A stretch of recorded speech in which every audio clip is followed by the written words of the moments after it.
Bonjour. Dans l'une de vos prédications, vous prétendez que les lois connues de la physique ont leur corollaire spirituel. Mais qu'entendez-vous par là? En effet, les lois connues de la physique ont exactement leur corollaire spirituel. Ça veut dire que tout ce que l'on voit dans le monde physique, il existe exactement les mêmes forces, du moins des forces comparables à un niveau spirituel. Je vais prendre un exemple pour illustrer mon propos. Ceci est un morceau de bois. Je vais le jeter en l'air Oui. et curieusement, plutôt que de voir ce morceau de bois continuer à monter, qu'est-ce qu'il fait? Il tombe. Et il tombe sous une force que l'on connaît assez bien, qui s'appelle la force de la pesanteur, qui empêche donc ce morceau de bois de continuer à s'élever parce qu'il est attiré par le sol. C'est une force que l'on appelle la pesanteur, dont la force est de 9,81 mètres par seconde carré, ce qui signifie quoi? Ce qui signifie que notre morceau de bois ou tout autre objet que l'on garde en main ou que l'on veut le voir sortir, quitter le sol, s'arracher du sol, nous devons lui infliger une force qui soit Supérieur. supérieure à la force qui l'attire vers le bas. C'est ainsi d'ailleurs que nous voyons des avions qui transportent des voitures, des camions, des centaines de milliers de tonnes, parce qu'il y a des gens qui ont compris un jour qu'il y avait une force. Ce qui veut dire que tant qu'on ne connaît pas cette force, on ne peut pas agir, on ne peut pas s'élever. Et quand je parle à un niveau spirituel, je prétends, ou du moins j'affirme, qu'il y a exactement les mêmes forces. Ce sont ces forces qui nous inclinent vers le péché, qui fait que, alors que le bien est connu, alors que le Seigneur nous recommande de ne pas mentir, de ne pas tuer, de ne pas, enfin, voilà, ne pas commettre l'adultère ou tout autre commandement connu sous les 10 commandements, il y a comme une force qui nous attire naturellement vers ces choses. Et c'est ce que j'appelle, moi, les forces de la pesanteur spirituelle. Ces forces existent, elles sont réelles. Ce sont elles qui nous empêchent, par exemple, de faire le bien. Ce sont elles qui nous empêchent de croire simplement en notre Dieu. Parce que l'être humain, est, de même qu'il est attiré au niveau du sol par la force de la pesanteur, à un niveau spirituel, il est effectivement attiré par ces choses qui l'inclinent vers le péché. Ça a des conséquences. Ça veut dire que si l'homme veut s'extraire du péché, si l'homme veut s'élever, il est obligé de reconnaître que ces forces existent.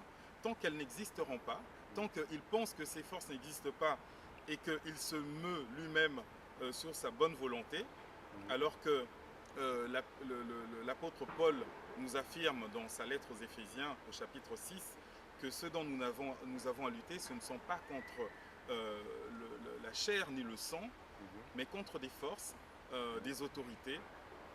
C'est, je pense, à ces forces dont il fait allusion, ces forces qui empêchent l'homme de monter simplement, de continuer à monter comme il le fait avec des avions. Et voilà. Voilà, mais avec ça, est-ce qu'il existe donc un lien entre Dieu et la science? Oui, en fait, quand je parle de la pesanteur, j'utilise la même sémantique que la sémantique physique. C'est parce que l'aboutissement de toute science, c'est Dieu. En fait, si plus nous allons gratter dans le sens de la science, plus en réalité nous allons marcher vers Dieu. Nous allons marcher vers Dieu. Vous savez, le coq, quand il est dans sa basse-cour, il pense qu'il est réellement le roi des oiseaux.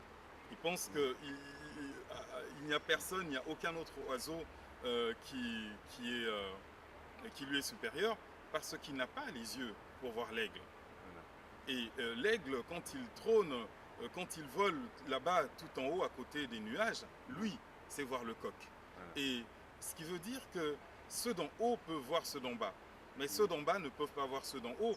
Et en réalité, tant que les gens, tant que les esprits ne seront pas capables de monter assez haut pour voir ceux d'en haut, bah, il est normal qu'ils doutent et qu'ils croient qu'ils sont eux-mêmes, ici-bas, les maîtres du monde, alors que nous ne sommes pas les maîtres du monde.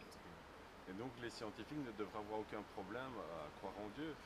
Oui, normalement, comme vous dites, les scientifiques, en principe, ne devraient avoir aucun problème pour croire en Dieu. Je pense qu'ils sont, eux, assis aux premières loges pour, euh, pour se rendre compte que, finalement, ce que dit la Bible est vrai. Il ne s'agit pas ici d'un combat, il s'agit simplement d'une évolution. Vous savez, malgré tout, l'homme n'est pas si érudit que cela par rapport à l'histoire. Pensez que il y a 300 ans, nous n'avions pas d'électricité, nous n'avions pas de voiture, nous n'avions pas de téléphone portable, nous n'avions pas toutes ces choses qui aujourd'hui semblent faire notre quotidien. Vous enlevez tout ça à quelqu'un aujourd'hui, il a l'impression de se retrouver en enfer.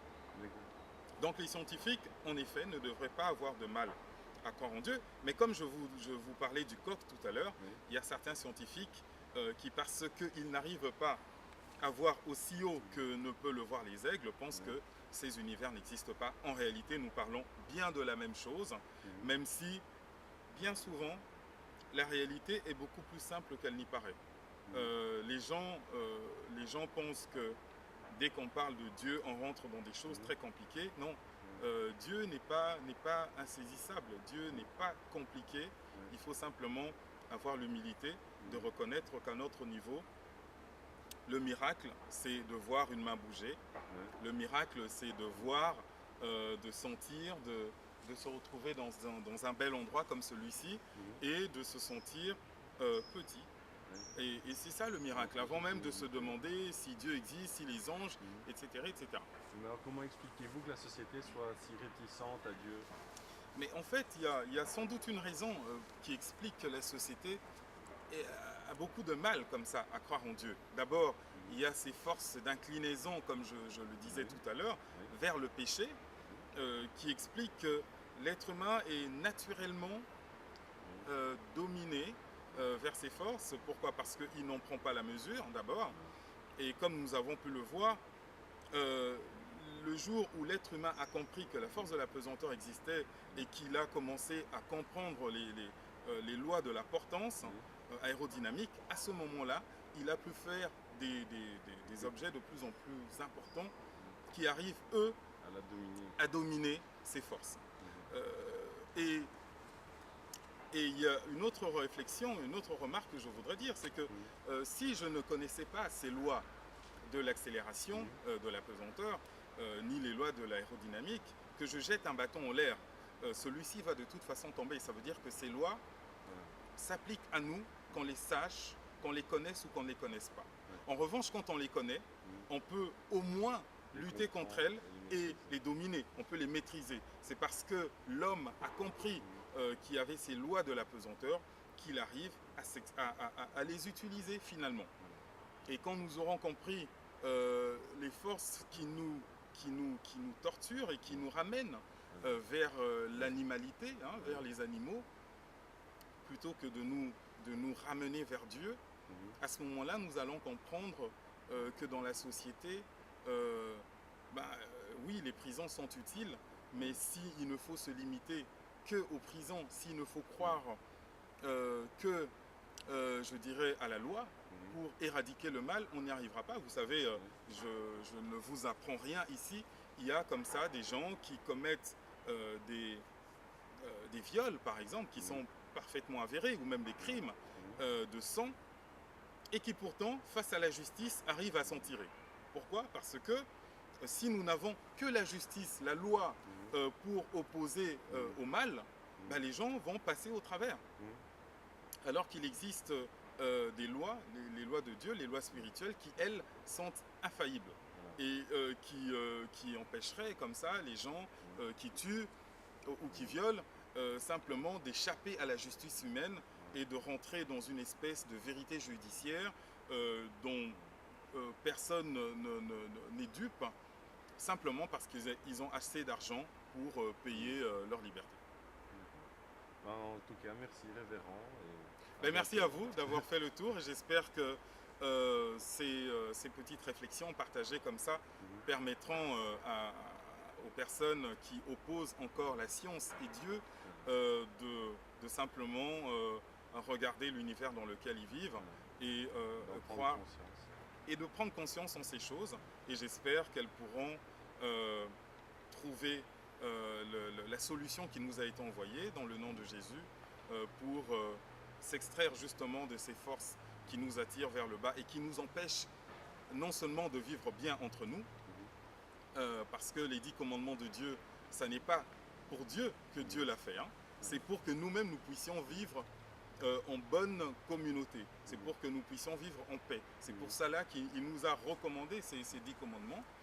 Et donc, si nous avons l'humilité d'accepter ces choses, d'abord nous allons mieux vivre ensemble, entre nous, et au-delà de ça, nous allons commencer à grandir et nous rendre compte que finalement, le monde tel que nous le faisons est un monde qui n'est pas encore celui que Dieu projette pour nous, qui est un monde beaucoup plus riche, beaucoup plus digne de l'être humain, qui est appelé à être non pas l'égal de Dieu, mais en tout cas à présider au monde et à être de peu inférieur à Dieu, comme nous le rappelle le psaume 8. Eh ben, amen, qu'il en soit ainsi. Voilà, merci beaucoup et que Dieu vous bénisse.